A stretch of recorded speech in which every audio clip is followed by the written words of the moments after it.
Class 10वां का जो है निर्देशांक ज्यामिति से एक्सरसाइज 7.2 लेकर के आ गया। बहुत ही जबरदस्त क्वेश्चन है, ठीक है। इस क्वेश्चन को हम लोग थोड़ा सा ध्यान से समझेंगे, क्वेश्चन बोल क्या रहा है।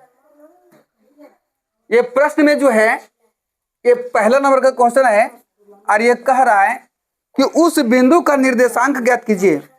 उस बिंदु का निर्देशांक ज्ञात कीजिए जो बिंदुओं -1 और -1,7 और 4,-3 को मिलाने वाला रेखाखंड 2:3 में जो है सो इसको क्या कर रहा है, विभाजित कर रहा है। क्या कर रहा है, विभाजित कर रहा है। तो ये रेखाखंड सबसे पहले हम लोग बनाएंगे। क्या बनाएंगे, रेखाखंड। देखिए एक रेखाखंड को पहले हम लोग क्या करेंगे, बनाएंगे। ये रेखाखंड, इसका नाम है ए और इसका नाम क्या है, बी। एक रेखाखंड में, रेखाखंड क्या होता है, यानी रेखा का वह भाग होता है जिसका 2 अंत बिंदु होता है। दोनों का अंत बिंदु है ना। अब देखिए करा कि बिंदुओं मतलब ए बिंदु और बी बिंदु, ये दोनों का निर्देशांक आपको दिया हुआ है कितना, -1 और -7 है। और बी का निर्देशांक क्या दिया हुआ है, 4,-3। यहाँ पे लिखेंगे बी का निर्देशांक 4,-3 है। 4, कितना है, -3। अब ये बी के जो है विभाजित करने वाला ये बिंदु जो है इसको मान लीजिए पी। ए बी को विभाजित करने वाला बिंदु क्या मान लिए, पी मान लिए। क्या माने, पी। और ये इसी का जो है सो निर्देशांक हम लोगों को ज्ञात करना है। ये पी का निर्देशांक क्या करना है, ज्ञात करना है। ये पी का निर्देशांक को इसको पकड़ मान लीजिए कि x है और ये क्या है, y। पी का निर्देशांक क्या मान लिए, x और y। ये P जो है ना रेखाखंड AB को 2:3 में उसको विभाजित कर रहा है। ये बिंदु P रेखाखंड AB को 2:3 में इसको क्या कर रहा है, विभाजित कर रहा है। मतलब विभाजन सूत्र इसमें लगाना है।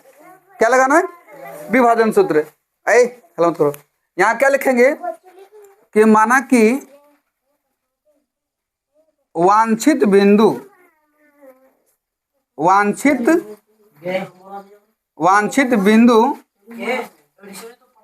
यानी P का निर्देशांक कौन सी है, x और y।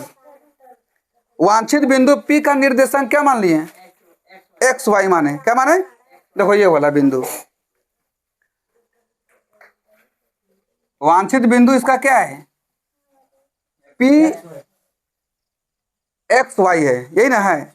अब यहाँ पर क्या है कि a का निर्देशांक क्या दिया हुआ है, a का निर्देशांक -1,7 और b का निर्देशांक क्या है 4,-3। अब अनुपात क्या दिया हुआ है, तथा अनुपात M1 अनुपात M2 ये कितना दिया है, 2:3 है। अब हम इसमें लगाएंगे क्या चीज, विभाजन सूत्र लगाएंगे। ध्यान से सुनो, विभाजन सूत्र से क्या लिखेंगे, विभाजन सूत्र से। अब विभाजन सूत्र में क्या बोलता है कि अगर हम निकालेंगे x बराबर, क्या निकालेंगे, x बराबर, तो x बराबर निकालना है तो यहाँ पे हो जाएगा m1x2 प्लस m2x1 बटे क्या हो जाएगा m1 प्लस m2। यही ना होगा, ये x से संबंधित है। y निकालेंगे तो लिखेंगे m1 y2 plus m2 y1 बटे क्या हो जाएगा m1 प्लस m2। इस फॉर्मूला को लिखना बिल्कुल आसान है, ध्यान से सुनिए। यहाँ पे m1 लेंगे तो x2 लेना है, अब प्लस m2 लिए तो x1, अब बटे क्या है m1 प्लस m2 है। अब देखिए यहाँ पे बोल रहा है क्या है कि x बराबर, अब इसको सेट करिए, ये क्या है, ये हमारा x1 है, ये y1 है, और ये क्या है x2 y2। और ये अनुपात जो दिया हुआ है ये m1 अनुपात क्या है m2 है। अब इसी पर आपको क्या करना है, पुट करना है। क्या करना है, तो पुट करिए। यहाँ पे क्या बोला m1, तो m1 हमारा क्या दिया हुआ है 2, 2 गुने x2 कितना है 2 गुने 4।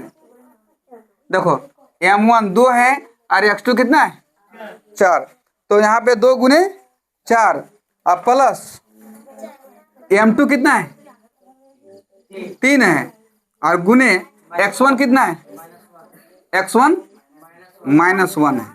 माइनस है तो कोष्ट में बंद कर देंगे ना। अब m1 प्लस m2 यानी 2 प्लस क्या हो जाएगा 2 प्लस 3, और y निकालिए इसी प्रकार। अब m1 कितना है 2, m1 क्या है 2 है, और y2 -3 अब प्लस m2 कितना है 3, और y1 कितना है 7 है, बटे क्या हो जाएगा 2 प्लस 3, यही ना होगा। अब आगे बढ़ाओ इसको,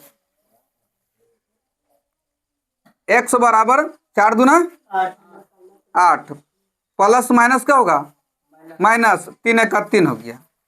अब बटे कितना हो गया जी 5। y बराबर निकालिए, यहाँ पे क्या है 3 दूना 6 तो -6 हो गया, और 7 कितना हो गया 21, और बटे कितना है बटे 5। अब x बराबर क्या होगा 5 में से 3 जाएगा तो कितना बचेगा 5 बटे 5, यानी ये कैंसिल कर दो इसको, तो कितना एक बार में कट गया। y बराबर क्या होगा 21 में से 6 जाएगा माइनस प्लस क्या होगा, ये माइनस और ये प्लस, तो माइनस प्लस, तो 21 में से 6 जाएगा तो कितना बचेगा 15 बटे कितना हो गया 5 कितना हो गया 15, यानी x बराबर हमारा आया 1 और y बराबर कितना 3। तो वांछित अनुपात हम क्या माने थे p जो है सो ब्रैकेट्स यानी x y माने थे। x की जगह में कितना है, x की जगह में 1 है, y की जगह में 3 है। तो यहाँ पे लिख देंगे कि अतः